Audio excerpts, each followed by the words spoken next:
Setiap subuh saya sholat tidak menunggu selesai adzan karena harus menyiapkan sarapan. Apakah berdosa? Tidak. Tidak, karena adzan itu kan penanda awal waktu sholat. Jadi ketika adzan dikumandangkan, Anda boleh sholat. Tapi bagaimana kemudian kita menunaikan sholatnya? Lihat bagaimana keadaan kita pada saat itu. Kalau memang keadaan bisa menunggu sampai selesai adzan, maka akan lebih baik kita menunggu adzan selesai dan bisa menjawab lafaz adzan. Sehingga ketika dijawab ada pahalanya di situ. Tapi kalau kemungkinan Anda dalam situasi yang tidak memungkinkan, jangankan menjawab, misalnya nunggu aja, tidak memungkinkan. Tapi waktu sholat telah tiba. Misal, antum pesawat, sudah nunggu tuh di terminal.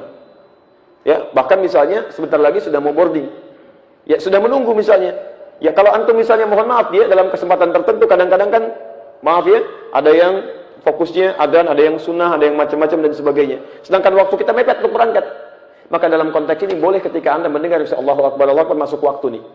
Dalam kesempatan nggak ada orang. Karena terminalnya bukan seperti di kita, nggak ada musola, nggak ada macam-macam. Antum sedang di Amerika, di Eropa, atau berbagai tempat. Ya, maka seketika Anda tidak harus adzan. Langsung Anda sholat, seketika tunaikan sholat selesai dan langsung kemudian masuk ke dalam pesawat. Itu boleh dilakukan. Dan nggak usah adzan karena nggak ada orang lain yang sholat dengan Anda. Baik ya? Paham ya? Di dalam kondisi tertentu tidak harus kemudian kita menyempurnakan sampai mendengarkan, tapi kalau bisa mengerjakan itu akan lebih baik sesuai dengan konteks waktunya. Batas waktu sholat Isya, apakah boleh dilakukan jam 1 pagi?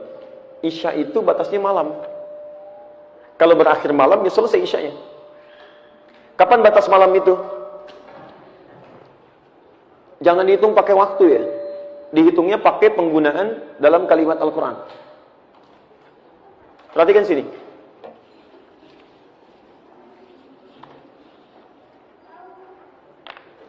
Salat Isya itu dikerjakan waktunya kapan? Pagi, siang, sore? Malam ya. Malam bahasa Arabnya lail. Ingat ada muqaddimatul lail, awal malam. Muqaddimatul lail, ini awal malam. Ada lail, ini malam. Kalau muqaddimatul lail, ini belum malam. Baru jeda waktu menuju malam. Ini yang disebut dengan maghrib. Maghrib. Biasanya untuk menunjuk pada waktu ini menggunakan kata ila sebelum kata lail. Ila. Misal, Anda puasa kan? Mulainya kapan? Subuh, baik. Bukannya kapan?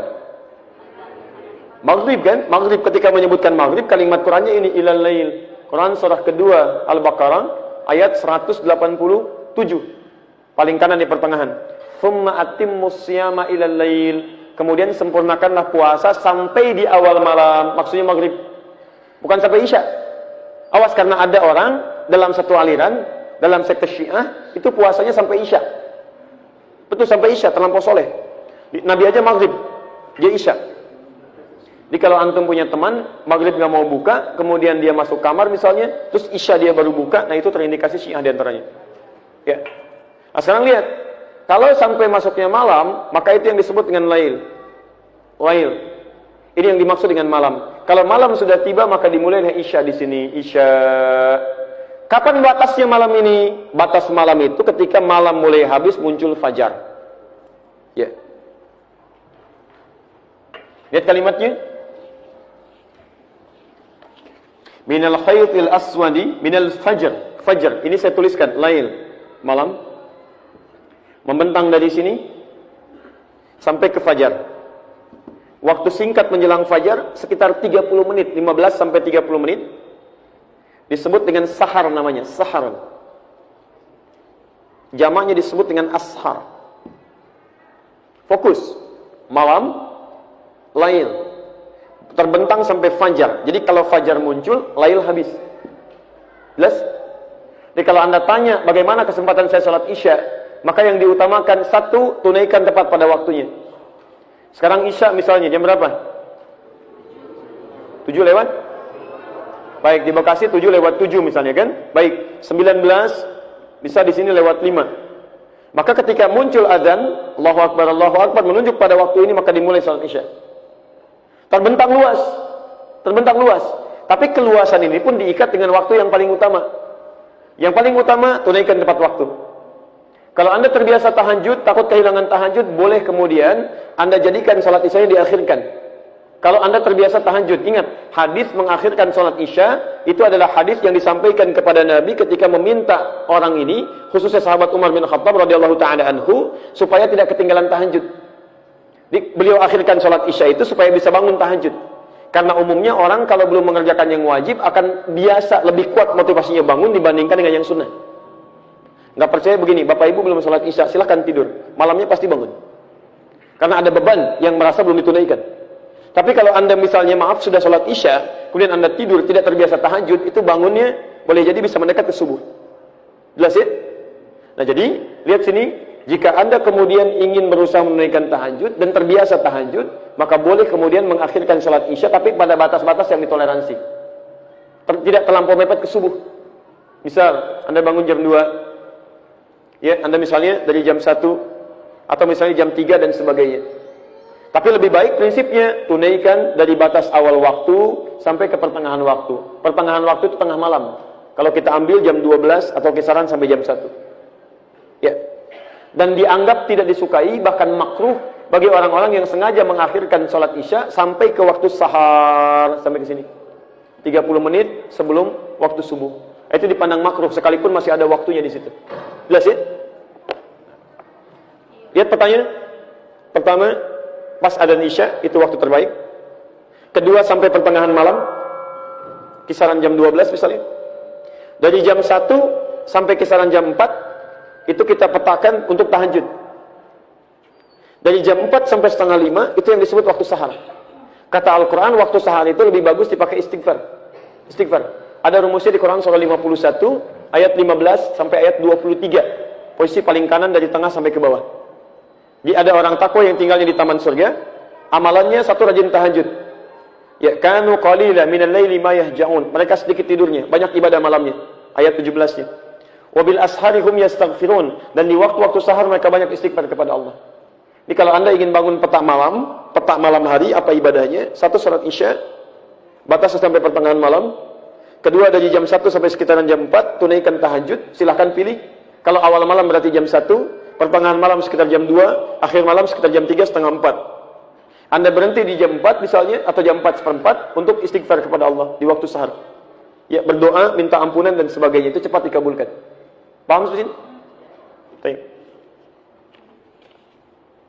Apakah menghirup air dan berkumur saat wudu dilakukan 1 kali atau 3 kali? Tayyib. 3 kali itu batas maksimal. Yang dalam bahasa hadisnya, faman zada Abul Qasim faman zada faqad asa Abul Qasim. Siapa yang lebih daripada 3 itu telah bermaksiat kepada Abul Qasim, pada Nabi. Ya. Maksud hadis ini, fokus ya. Ada pertanyaan, apakah saat menghirup air istinsyak saat wudu ataupun kumur-kumur tamadmad harus 1 kali ataukah 3 kali? Prinsip 1 kali dan 3 kali itu penting Anda ketahui. Bahwa prinsip itu maksudnya supaya air wudhu itu bisa maksimal sampai kepada anggota wudhu. Misal, ibu dan bapak misalnya, bukan hanya kumur-kumur. Membasuh tangan misalnya. Tangan sampai siku, ingat bukan siku ke tangan. Kalau siku ke tangan, dari sini ke bawah. Kalau tangan ke siku, dari bawah ke siku. Jadi kalau ini kerannya, ambil airnya, dari sini ke siku, balikan lagi. Bukan siku ke bawah begini. Jadi ini yang paling tepat demikian. Ada maknanya. Nah sekarang lihat, sekali misalnya ambil air, Anda alirkan. Kalau sekali ini sudah selesai, menutup keseluruhannya, itu dipandang cukup, nggak ada masalah. Tapi kalau Anda misalnya merasa bahwa masih ada di sebagian yang belum terbasuh, maka 2 kali sempurnakan. Supaya air meresap keseluruhannya. Makanya dalam riwayat disebutkan Nabi kadang-kadang 2 kali, walaupun tidak sampai ke 3 kalinya. Tapi kalau Anda misalnya merasa bahwa ada sebagian belum terbasuh lagi, maka yang ketiga kali sempurnakan. Nah kalau misalnya sampai 3 kali belum cukup juga, Anda butuh berapa kali lagi? Nah 3 kali itu sudah batas banyak ya. Makanya ketika Nabi menyampaikan faman zada faqad asa Abul Qasim, kalau lebih daripada 3 kali dia telah mengkhianati. Asa di sini maksudnya melanggar ketentuan Nabi.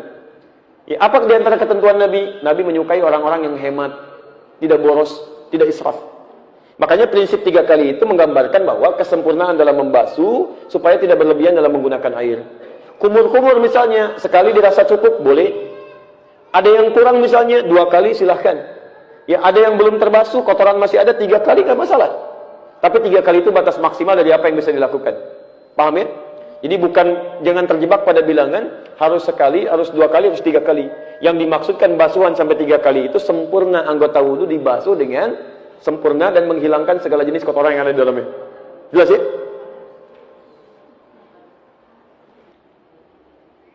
Ustaz, ketika saya punya hajat, ingin haji atau umrah, atau membangun rumah, membeli mobil, tetapi nggak ada uang.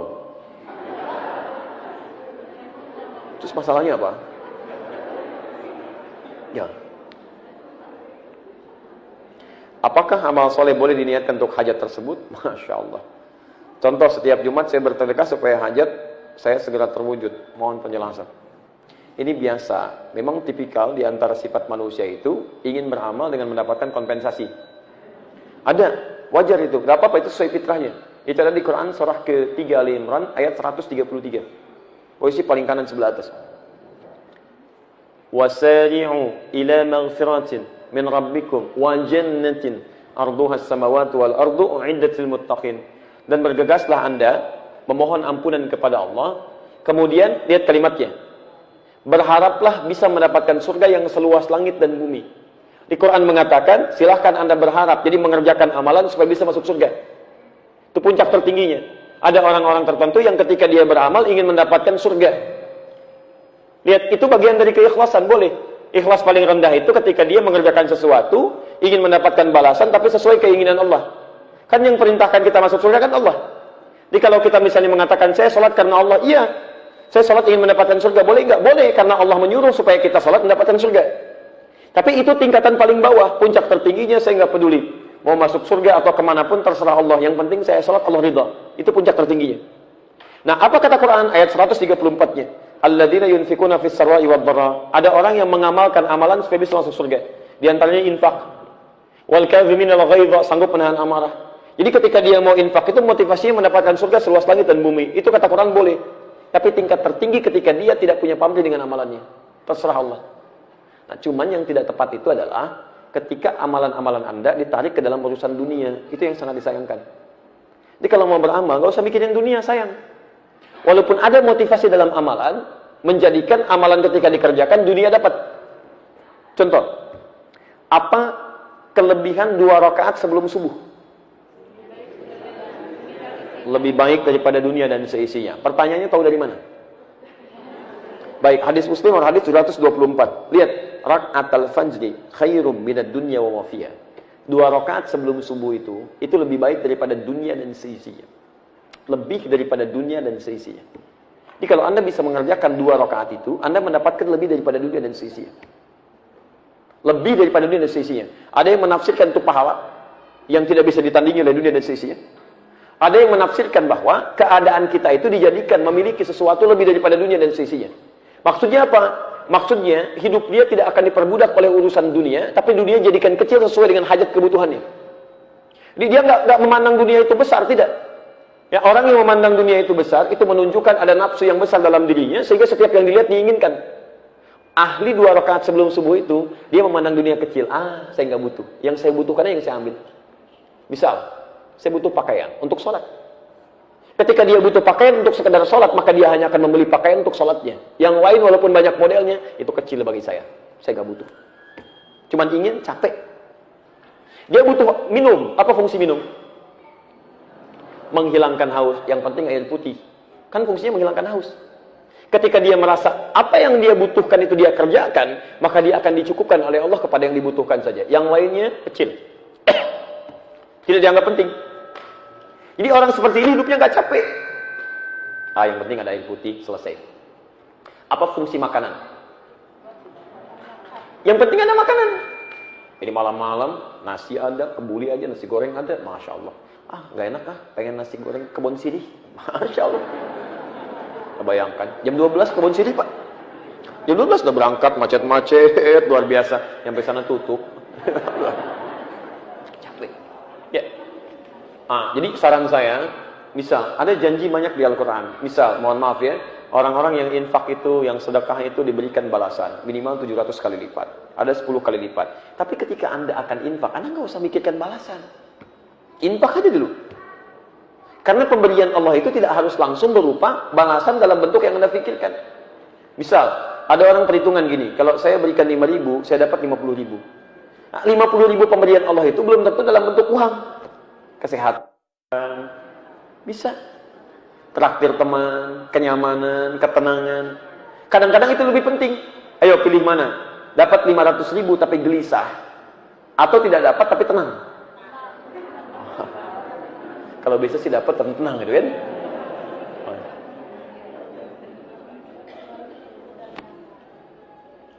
Bagaimana jika tidak sudah melaksanakan ibadah haji dan umrah, lalu muncul riya secara tidak sengaja? Bagaimana riya bisa tidak sengaja?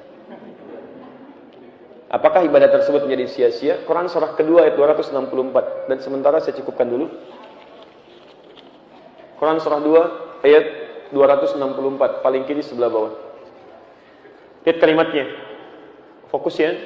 Ya ayyuhalladzina amanu la tubtilu sadaqatikum bil manni wal adha kalladzi yunfiqu manahu ria'an nas. Selesai.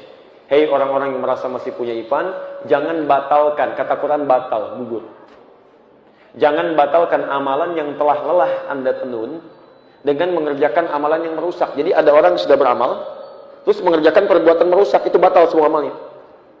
Contohnya apa? Maaf, kalladzi yunfiqu malahu ria'an nas. Seperti orang yang infak tapi riya. Sengaja ingin dilihat orang. Mau infak ke masjid, bikin spanduk dari Sabang sampai Merauke. Gila macam-macam. Masya Allah, pengen dilihat. Nah, itu belum dikerjakan, sudah gugur. Orang haji, orang umrah, begitu selesai sengaja dia ria. Bukan dalam konteks terjebak dalam ria itu kemudian dia bisa larat, tidak. Ini dalam konteks dia sengaja ingin dilihat orang, didengar orang. Pak Doni, lurus saja. Pak Haji Doni, oh, Masya Allah. Nah itu agak rekod. Ya. Jadi semoga Allah maafkan kita semua, Allah ampuni kita semua. Bapak Ibu sekalian, mohon maaf barangkali saya tidak bisa kemudian untuk bisa menambah materi kita supaya pelan-pelan saya simpulkan dulu. Tapi mohon izin saya nanti memberikan informasi bahwa pertama, sore ini kita nanti di akhir akan kedatangan tamu. Beliau seorang ulama besar, gelarnya Allamah, Syekh rujukan dunia dari Mauritania. Namanya Syekh Muhammad Al-Hafidh As-Sinqiti. Ini ulama rujukan sampai orang-orang Timur Tengah juga belajar dari beliau. Insya Allah kita akan kedatangan tamu sore ini ba'da maghrib sampai dengan ba'da isya, dan itu disiarkan live nanti di akhir TV. Dan beliau akan memberikan materi tentang keutamaan-keutamaan dan persiapan Dzulhijjah, Idul Adha dan Haji.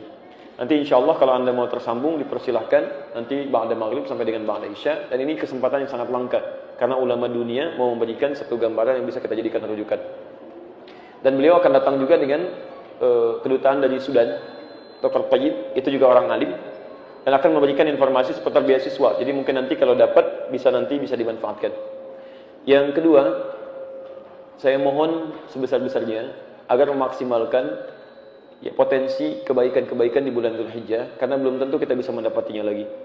Maka pesan kami, satu, siapkan dari sekarang amal soleh yang bisa dikerjakan. Pertama, tingkatkan kualitas dan kuantitas salat. Kedua, infak yang tadi telah kita bahas bersama. Tolong jaga keluarga antum baik-baik. Ku anfusikum wa ahlikum nara. Tolong jaga baik-baik diri dan keluarga kita. Yang ketiga, tolong perbanyak interaksi dengan Al-Qur'annya. Walaupun sekedar bacanya aja. Misalnya sekedar baca, atau kita ingin mendalami, atau kita ingin menghafalkannya. Silahkan, ada banyak tawaran. Kalau bisa 10 hari pertama Dzulhijjah itu kita bisa khatam Quran. Ya. Berapa juz? 30 juz. 30 juz bagi 10 berapa? Sehari 3 juz kan gak banyak. Gak banyak. Lihat sini, lihat caranya. Jangan dulu lihat dulu, lihat sini. Sebentar, Bu. Sebentar, tahan sebentar ya. Lihat sini. 3 juz. Itu kan Al-Baqarah 286 ayat. Ali Imran 200 ayat, 486. An-Nisa 24 ayat. 486 tambah 24 berapa? Baik, sekitar 510. Baik, dibagi, kemudian setiap hari 510 dibagi 5 waktu sholat. 510 bagi 5 berapa? Berapa? 102. Berarti kita temukan 102 dalam sekali sholat. Subuh jam 5 kurang lebih Duhurnya jam 12 kurang lebih. 12 ke 5 berapa? 7. 100 dibagi 7 berapa? Berapa? 14. Baik, 14. 14 dalam 1 jam. 1 jam itu 60 menit. 60 menit bagi 14 berapa? Kisaran 4 menit. 4 menit. 1 ayat 4 menit. Apa nggak bisa punya waktu 4 menit untuk 1 ayat? Alif Lam Mim. Belum semenit. Anda punya 4 menit untuk 1 ayat, Anda khatam Quran 30 juz dalam 10 hari. Kenapa, Bu?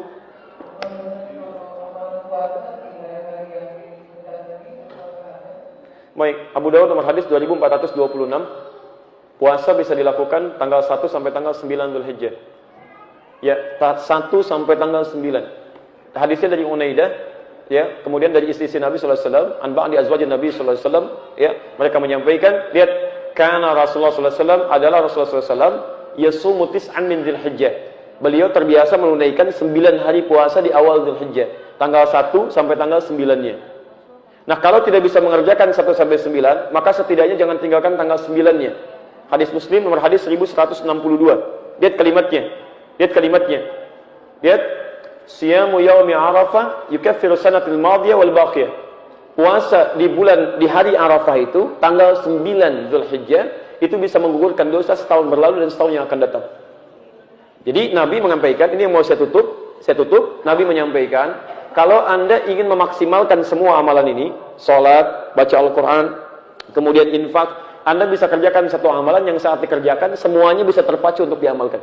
Itu puasa. Itu puasa. Karena puasa itu uniknya ketika dikerjakan, semua amalan ikut dikerjakan. Nggak percaya silakan. Antum kalau nggak puasa, jangankan sholat sunnah, sholat fardu bisa ketinggalan. Biasa aja. Tapi kalau puasa, ketinggalan yang sunnah bisa gelisah. Infak saat puasa bertambah. Lihat, sebelum Ramadan kan ada orang minta depan mata belum tentu diberi. Saat Ramadan, nggak kelihatan, antum catat. Berapa fakirnya, miskinnya, macam-macamnya. Al-Quran jangan ditanya. Begitu puasa, maksimal dibaca. Dan hebatnya orang puasa, dia bisa menahan untuk tidak berbuat maksiat. Itu tingkat paling tingginya. Silahkan, kalau orang puasa mau dusta aja, dia nggak mau, dia tahan-tahan, takut batal puasanya. Akhi, kemana kemarin? Kamu kok nggak datang? Aduh, nanti abis maghrib ya, saya jawab, abis maghrib. Begitu maghrib lupa. Ya. Jadi kalau ingin diamalkan semuanya, dapat, silahkan maksimalkan. Saya mohon maaf ya, karena harus saya bersegera, saya ditunggu kembali untuk nanti persiapan live nanti. Saya memberikan pesan bagi teman-teman, ada 10 menit lagi. Kalau bisa sholat asar di sini tunaikan, sehingga masjidnya hidup dengan berjamaah. Ya, saya harus berada di pertengahan, sehingga nanti bisa maksimal sampai ke tujuannya. Jadi saya pesankan, silahkan nanti tanggal 22 atau 23 Agustus sudah masuk amalan kita untuk dimulai. Dan mohon kalau bisa puasa, maksimalkan tanggal 1 sampai dengan tanggal 9-nya. Kalau tidak bisa tanggal 9-nya. Nanti ada amalan lain yang bersambung, silakan terhubung ke Akhir TV. Khusus untuk yang akan berkurban, ada amalan khusus yang cuma berlaku selama 1 tahun sekali. Kalau nggak dikerjakan, sayang. Ya, bocorannya, jangan potong kuku dan seluruh rambut yang melekat pada tubuh sampai hewan kurbannya disembelih. Subhanakallahumma bihamdika asyhadu an la ilaha illa anta astaghfiruka wa atubu ilaik. Wa akhiru da'wana alhamdulillahirabbil alamin. Assalamualaikum warahmatullahi wabarakatuh.